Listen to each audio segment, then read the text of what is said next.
What's up, YouTube? If you answered, the sky, a thin veil separating us from the infinite black void of outer space, you're pretty much on the money. If you answered, a dome, upon which the stars go round as if we're watching some giant gyroscope thingy, you're a bit of a clown. Today's order of business is a brief sentence about how Atlantis cannot have existed, followed by an examination of possible reasons as to why exactly Plato would make it all up. If you've got a problem with this cursory dismissal, tough titty. It's my bloody channel. I'll say whatever I damned well want. Within reason, of course.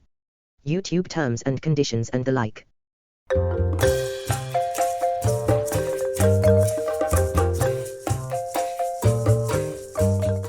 Was Atlantis real, I hear you ask?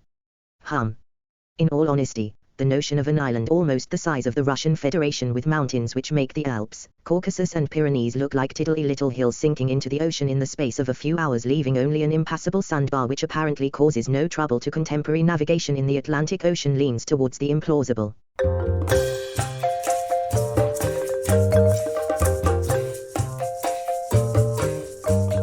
Having established that not even Indiana Jones could rescue Atlantis from the status of myth, barring it actually turning into a spaceship a la Stargate or the fantasies of the ancient aliens talking bonces, it behooves us to ask why on earth Plato would concoct such a scenario.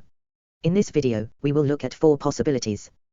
The first of these is taken from the dialogues themselves, and suggests that the tale of Atlantis came about as a thought experiment. This is the first of 2 ideas in which Critias is earmarked as the author of the Atlantis story.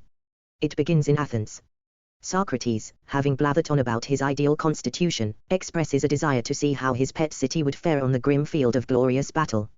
Of course, rather than detailing this himself, he looks for a volunteer, and Critias is only too happy to oblige, being the sole surviving bearer of a tale passed down through the ages about an ancient Athens which was pretty much a facsimile of Socrates' state. This in itself is suggestive of the second motive, which is to outline the futile nature of the method of the sophists. Socrates is unconvinced that sophists could furnish him with what he wants to hear, but allows Critias, after a long interlude in which Timaeus blathers on in turn, to introduce his story. Sadly, the dialogue, whether by accident or design, breaks off before the description of the actual war, like an action movie which cuts out just before the square-jawed hunk of a hero has his final showdown with the main baddie. The next possibility supposes that, from a much later comment by Proclus Lysius, Plato wished to BTFO his critics, who claimed that he had stolen his vision of the ideal city from the Egyptians. In the Side Priest's speech, during which he shoves all manner of sunshine up the collective Athenian fundament, there appears to be a great deal of focus on Athens' temporal preeminence over his own civilization. In her guise as Athena, the site goddess Neith founds Athens a millennium before Egypt. This doesn't jibe at all well with actual history, which places the rise of Greek civilization many centuries after that of Egypt. Additionally, contemporaries of Plato such as his one-time student Aristotle and Plato's nemesis Isocrates credited many of the innovations outlined in the Republic, Timaeus and Critias, as having been invented by the likes of Minos, the Cretan, or else the largely made-up or composite Egyptian pharaohs Sesostris or Byzeres.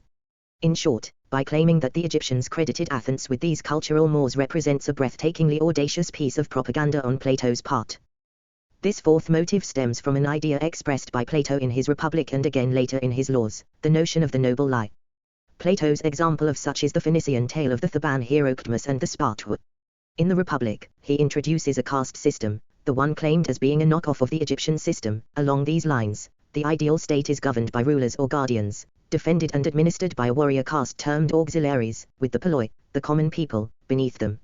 Ripping off Hesiod's myth of the 5 ages of gold, silver, bronze, heroes and iron, Plato suggests that those born with souls of gold are to serve as the philosopher aristocracy, whilst silver souls are given to those whose calling is warfare. The city's working class possess souls of brass and iron. The tale told by Critias is an extension of this argument, which depicts this ideal city in war against a powerful enemy. That enemy is Atlantis. Thus, for the purposes of this myth, Atlantis is the noble lie. Tellingly, Critias is fixated on the auxiliary class, his guardians. This may be associated with his pro-Spartan leaning. Plato sees Sparta as a timocracy, whose elite are buff, Chippendale-like hard men.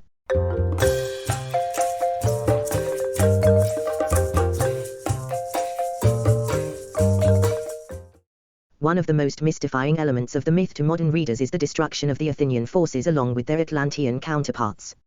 While, in the case of the former, this is explained as the result of their growing wickedness coupled with a signal failure to mend their ways, the Athenians appear to be blameless.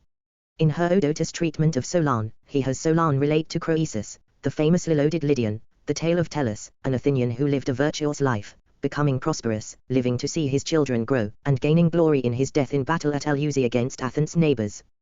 Tellus' happy finish contrasts sharply with that of Croesus, who overreached himself in picking a fight with Cyrus the Persian, the then undisputed cock of Asia, as well as Miltiades, the victor at Marathon.